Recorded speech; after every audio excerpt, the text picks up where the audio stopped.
Hey guys, I'm set to dive deep into this Admiral T-102. Now, I have already restored one of these before, exactly the same model, orange and white. And I did a whole lengthy video series on that. So I don't think I'm going to go anywhere near as in-depth with this one.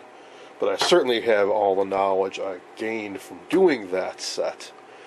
And also, since I did that set, I managed to find a copy of the original service info. Before I was using the SAMs, I believe, but now I've got the real deal with all kinds of great info, including how to get the chassis out. Now, there is also a 14-inch version, which I also happen to have up in my attic, but I kind of like the 10-inch version better. Not only is it just smaller and kind of neater, but also when you pull this apart, the picture tube comes with the chassis. 14-inch version, it stays behind, which makes it a little bit tougher to work on the bench in order to do a test power up. And thanks to these instructions, I know how to go about taking this apart. So I've already gone ahead, taken off the back, pulled off the knobs, took off the handle, taken off all the screws all around. And the way you do this is you do it from the front, actually. So first thing that's going to come off is this metal bezel and the safety plastic, I believe that is. I should be able to get this out, hopefully without too much trouble. And also, while I've been working on it, I went ahead and started replacing the original feet, which were all rotted away, with these plastic ones. Fit on there nicely. Yes, I think those are the same feet I used on my other set, in fact. Alright, so let's take a closer look at what we got. Top side, filthy, but I don't see any signs of trouble. High voltage lead going to the CRT. One of the selenium rectifiers. It's a boost filter cap, as memory serves. It's the bottom of the high voltage rectifier. Audio output transformer, speaker, and not surprised that it had some repairs done to it because it's so easy to damage this when you're pulling the chassis out of the cabinet. It's a tuner, it's a tube with a nice asbestos shield around it.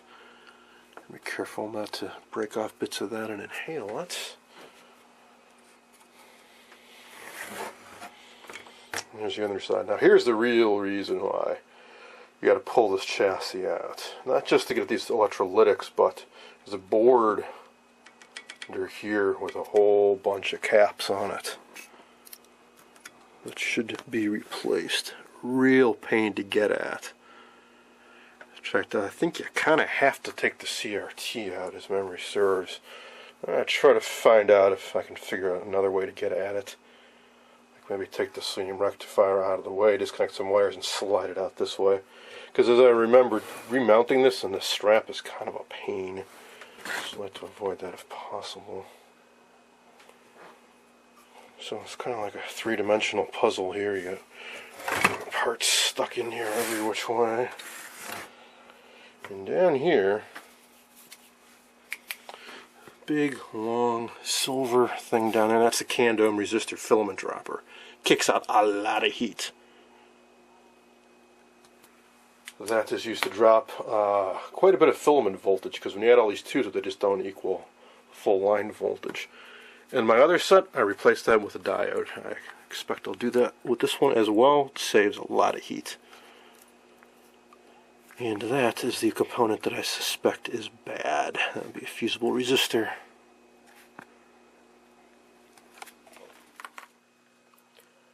Yeah, that sucker was dead alright. It actually broke into two pieces while I was taking it out. Now to replace it, I could use one of my little stash of new old stock replacements, but these are somewhat hard to come by, so instead I'm going to use a modern equivalent. It's 4.7 ohm fusible resistor. Can't handle quite as much current as these old guys can, but I think it'll work out okay in this application, at least for some brief power-up tests. There's something else I want to do. Let's cut this guy right out. This is going right across the AC line. Not critical to its operation, just to get some noise out of the line. And this is not a safety cap. It should be, and I do not want that exploding in my face when I try powering this set up. Alright, so with that done, I'm going to hook this back up to my PR57 and give it another power-up try. I left the set turned on because I have the knobs pulled off, and I'm going to rely on the power switch of the PR57 to control the power. I've also hooked up my voltmeter across one of the selenium rectifiers so I can monitor the B plus voltage as this thing comes online. Turn off some of the overhead lighting. Sheet of cord out.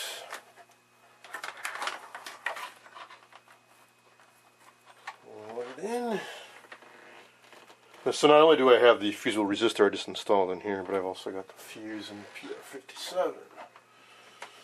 Alright, coming on now. So that's a good sign. We got rising B plus here. And boy, it's drawing a lot of current. 4 amps. It's drawing a little over 2 amps. Oh, and the fusible resistor is getting a little smoky. I wasn't sure if it could handle this much power. Well, if it burns out, no big deal. It's getting really red hot. I think it's going to let loose. But better it go up than something else. Oop, just went out. Ah well. But good sign that there's no dead short in the B plus. You know, the filter caps. Otherwise, we would not have gotten some voltage in here. This is a voltage doubler. I think I'm only across the first half of the doubler. We got about 107 volts or so before that fusible resistor let loose.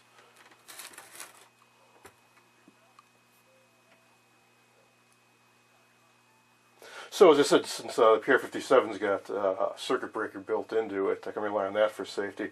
I'm going to go ahead and replace that with a power resistor rather than a fusible resistor. Those I've got plenty of. Alright, here we go for test number 2. I got a 10 watt 5.6 ohm resistor installed. And I've got my voltmeter on the second diode, which I believe is the output of the doubler, so we should get over 200 volts on this. So here we go. Plug it into the PR57. Oh, here we go.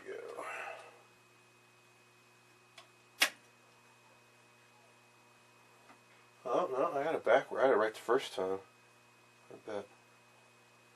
Flip this back around.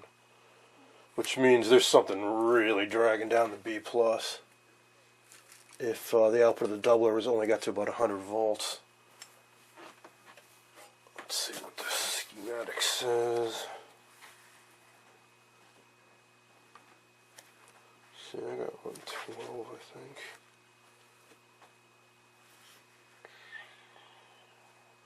$260 volts. So yeah, way low. Alright, I'm just going to let this run a little while. If the capacitors will form up, the B plus should increase, but and I got the variac turned down a bit now too. I'm going to put it at about 80 volts.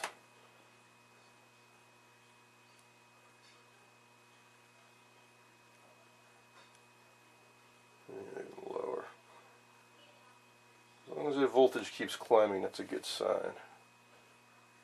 Capacitors unshorted may have some life left and they're forming up. Meaning they're very, very leaky. They're drawing current and it's pulling down the B plus. But as that electrolyte repolarizes, it's less current drawn, the voltage rises.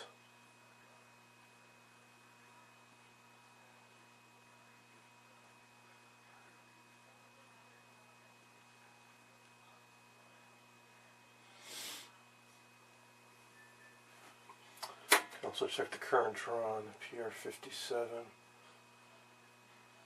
It is lowered AC, and then the current draw is slowly dropping, which is also good.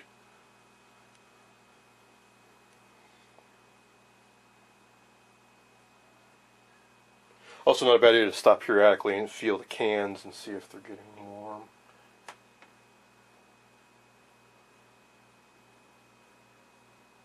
I could also do this I could pull out one of the tubes, because running the tube filaments right now isn't really doing me any good. Don't expect the set to work. All I'm trying to do is form up the caps, and this uses a solid state selenium rectifier, so you don't need the tubes in the circuit at all to form up the caps.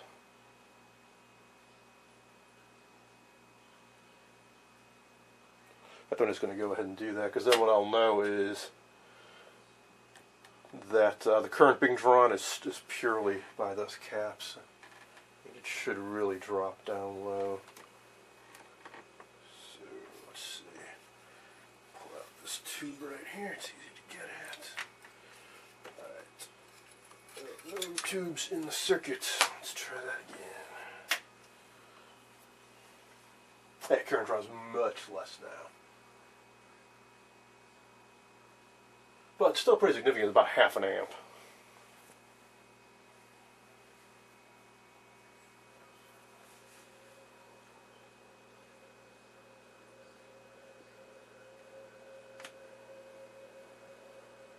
And it's dropping.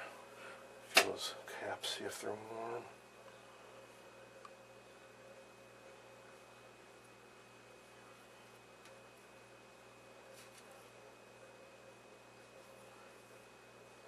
Yeah, it is slightly warm. Half an amp, that's a fairly large amount of current for just an electrolytic to be drawing. So I'm going to lower that AC line input voltage even more.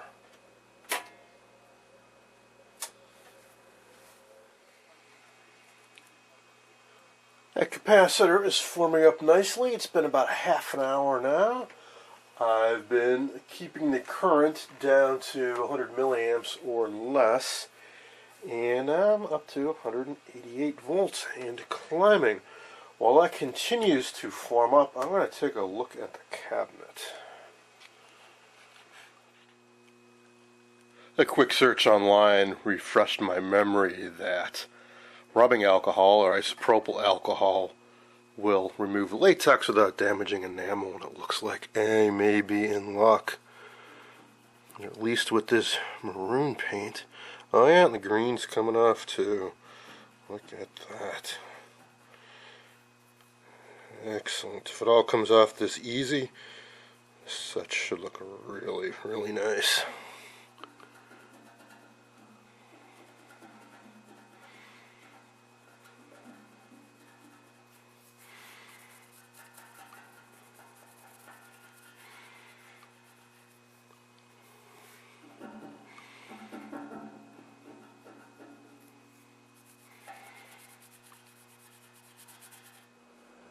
Here it is after about 15 minutes of alcohol and Q-tips, and it's coming along very, very nicely.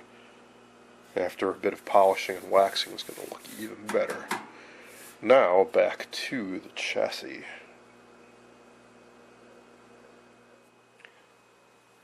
It's been about an hour and a half, and I'm up to 262 volts with essentially zero leakage current and a cool cap. So, I think it is time for a full power-up test. By that I mean I will put the tube back in and fire it up again.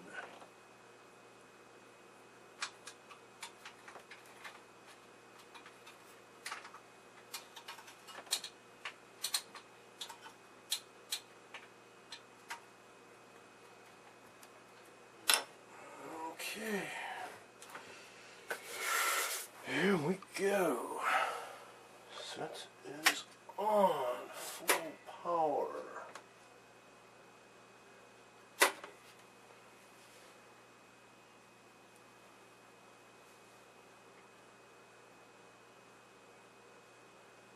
Tube's warming up, current draw is going up, 3/4 of an amp.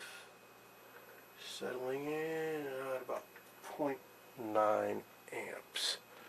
And hey, we have got horizontal line, but no vertical deflection, which is a really common issue. Oh, and hey, we've got vertical deflection. Got a raster. How about that?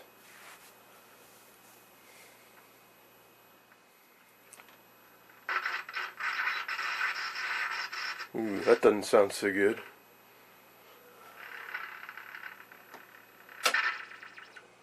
Turn that off for a bit. I don't doubt there are leaky caps elsewhere in the set. You know, beyond the filter cap electrolytics I just reformed. And, you know, who knows what else. Could be some tubes that aren't so hot.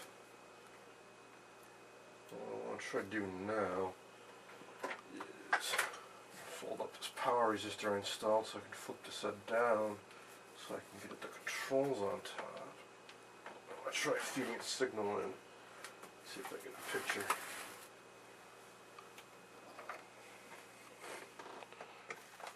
Okay, time for another power up test with the signal hooked up to the antenna terminals. Controls on top are volume, vertical hold, and contrast, channel, and fine tuning.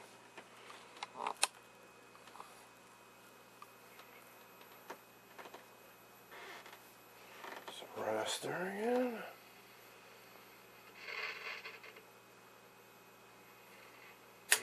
Ho, ho, ho, ho, something went bad. Circuit breaker tripped, something popped on the set. Well, nuts, so close to being able to see a signal on the set. So what cut loose? Something over here, I think. I might have to go back and review the tape.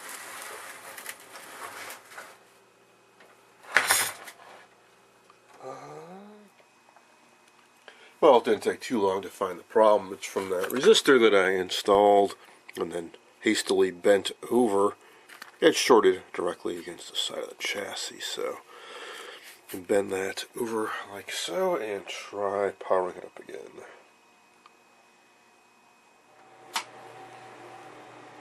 Okay, turning it on. Okay, PR57 on. Set on.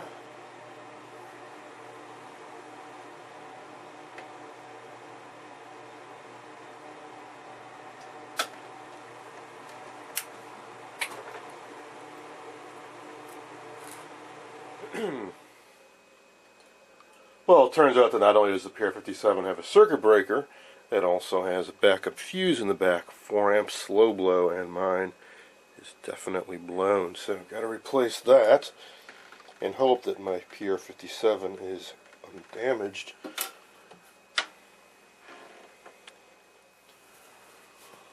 Alright, let's try this again. Got a new fuse in the PR57. It seems to be working alright. So that is on now.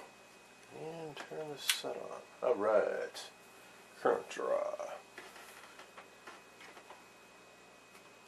Tubes are lighting up.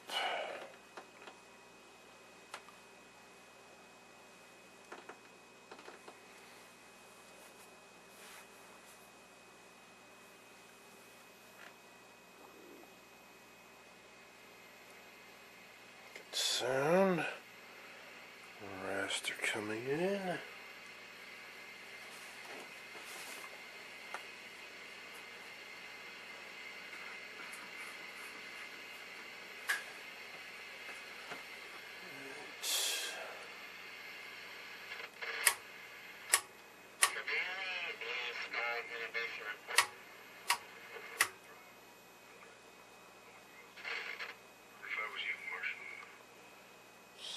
Vertical hold, and there we go. Turn the contrast up. Alright, not too shabby.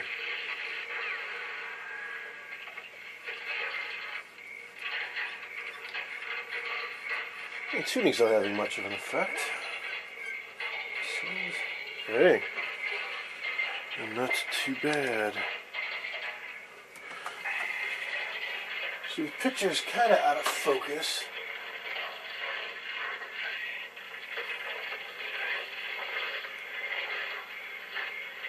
Vertical linearity's a bit messed up. Interesting.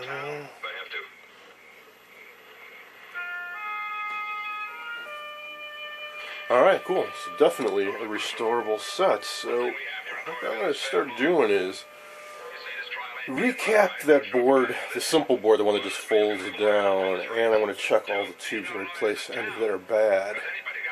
And then power the set back up and see if things are any better.